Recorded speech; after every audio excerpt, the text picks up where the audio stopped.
അഭിമാന പുരസ്സരം നിങ്ങൾക്ക് പരിചയപ്പെടുത്തുകയാണ്. മീശ നമുക്കൊരു പാഠം നൽകുന്നുണ്ട്.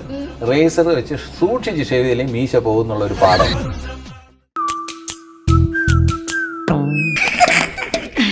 കണ്ണാടിയൊക്കെ നോക്കാതെ പാട്ട് കേട്ടിട്ട് ഒരു വേദനിക്കണു കേട്ടോ, മനസ്സ് വേദനിക്കണു. കണ്ണാടി കണ്ണാടി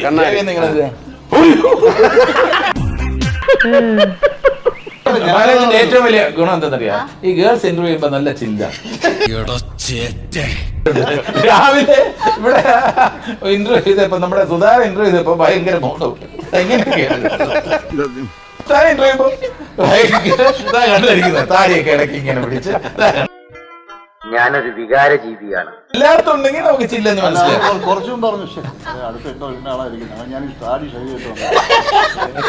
നരയൊക്കെ കാണുമല്ലോ. അല്ല ഞാൻ വേണമെന്നുണ്ട്, പക്ഷെ അശോകന്റെ മോൻ കണ്ടപ്പോ ഞാൻ വേണ്ടെന്ന് വെച്ചു. സർവാത്മന ഇന്നാണ് എന്റെ ജീവിതത്തിലെ ഏറ്റവും സന്തോഷമുള്ള ദിവസം. തൽക്കാലം ഇത്രയും മതി. ഞാൻ പോയിട്ട് നാളെ വരാം.